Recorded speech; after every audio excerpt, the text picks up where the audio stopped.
head coach of the Colorado Buffaloes, prime time, Deion Sanders says. Give me my theme music.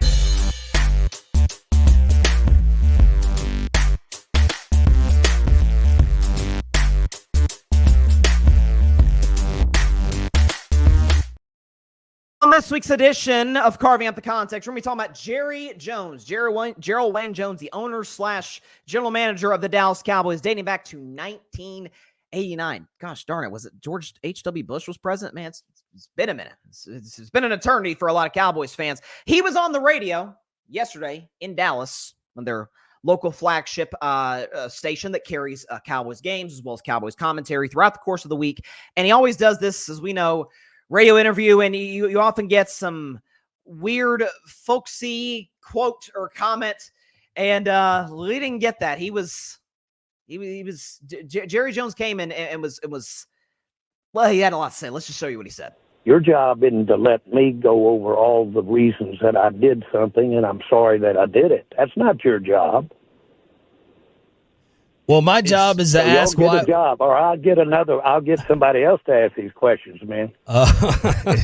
Jerry, we're trying to figure out why the team is. I'm not kidding you. I'm not kidding you. You're not going to figure out what the team is doing right or wrong. If you are, or any 5 or 10 like you, you need to come to this meeting I'm going to today. There are 32 teams here. You're geniuses.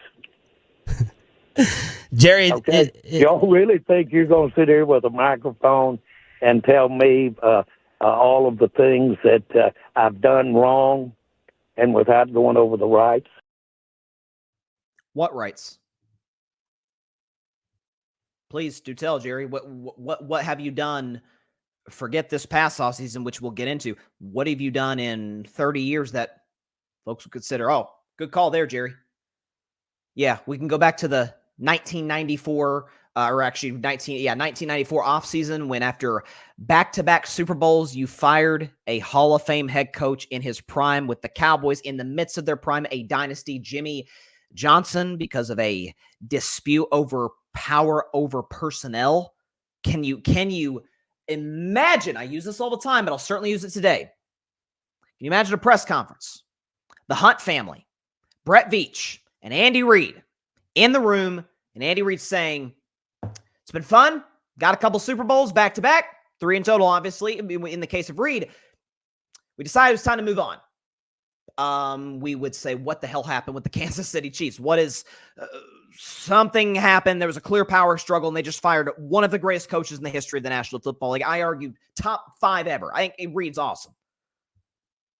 We clown the organization for doing that, and we clown Dallas. Right moves. Jerry Jones made a lot of right moves over the years. Kind of like in 2016. Remember that? Dak Prescott, 4th-round draft pick out of Mississippi State, pick number 135.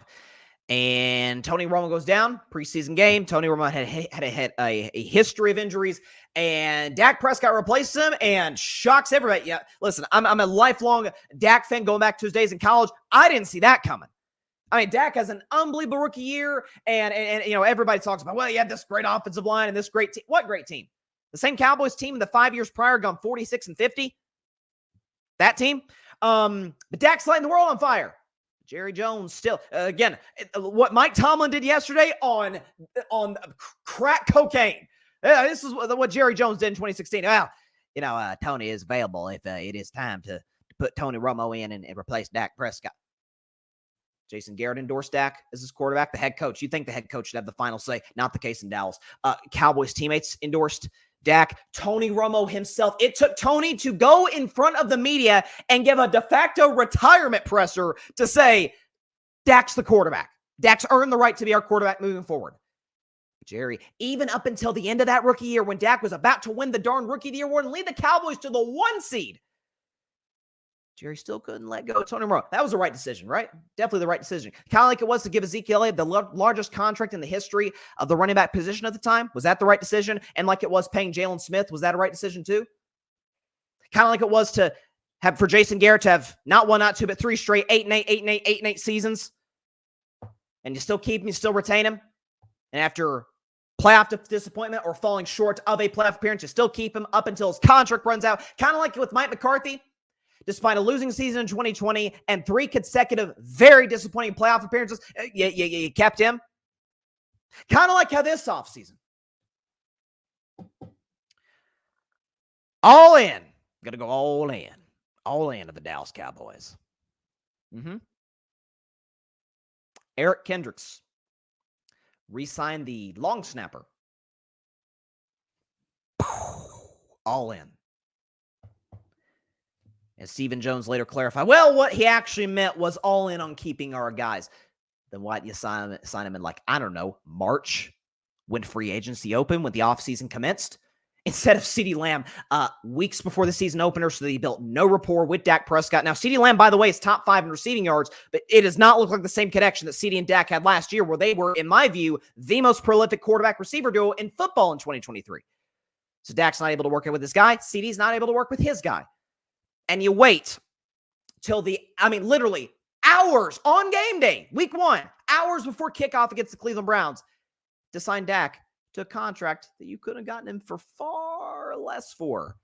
Jared Goff got paid, right? Trevor Lawrence got the bag, and Tua Tagovailoa got the bag. A lot of quarterbacks got paid. Lucrative money.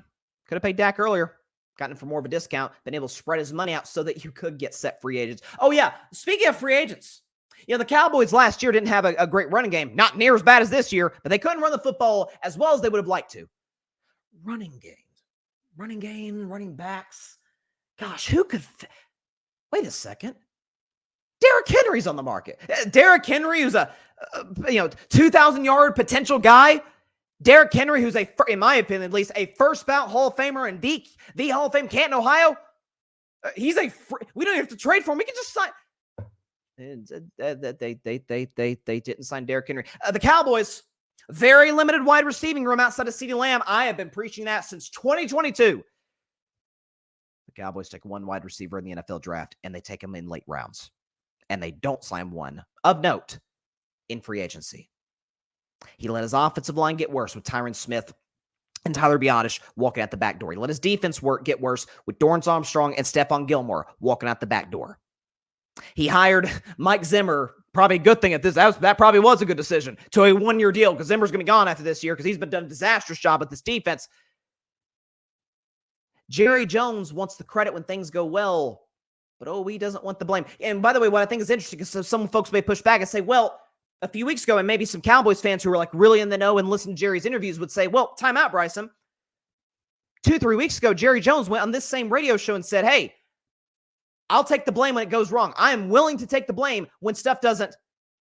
Here's what I think went behind that. Because Jerry Jones did say that on this radio show. I think what went into that is he didn't think it'd get this bad.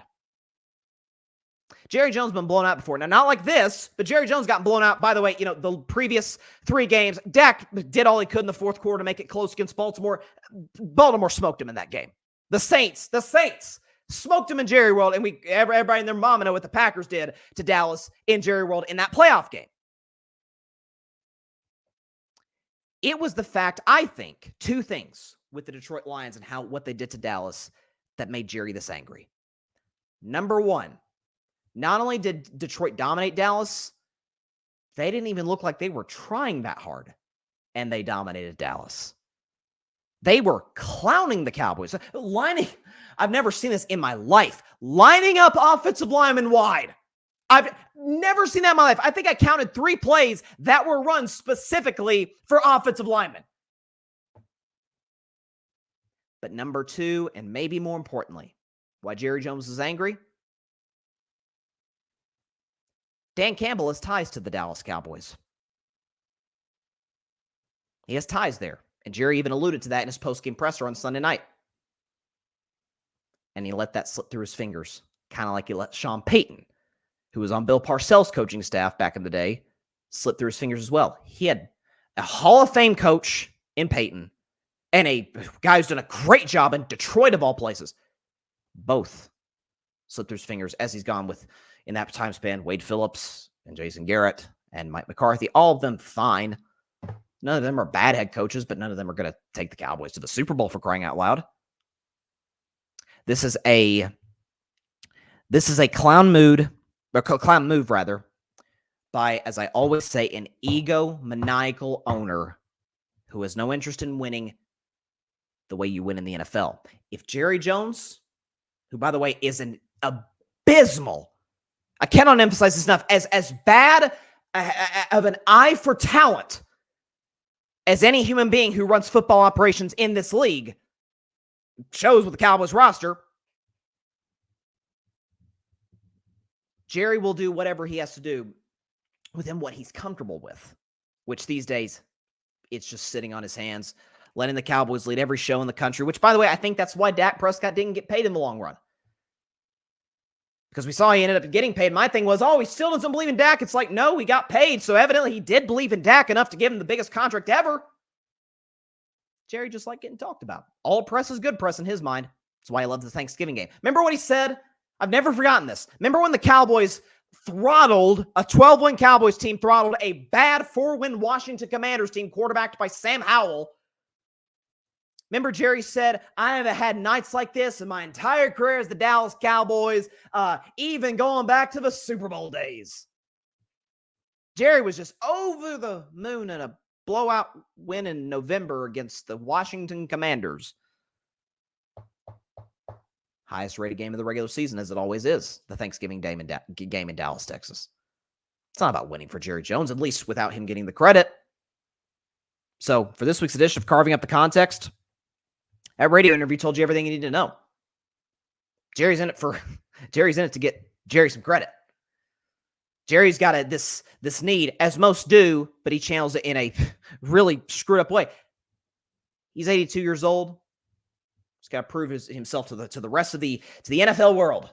Hey, I'm still that deal-making businessman who bought the day. And he alluded to that in the interview. I was an idiot. This is what Jerry said verbatim. I was an idiot when I bought the Dallas Cowboys in 1989. I didn't have the money to do it. Look how that's worked out. That was 35 years ago, Jerry. It's a different time. NFL's a different culture. And that, comparing buying a team to making personnel decisions is night and day. It's apples to oranges.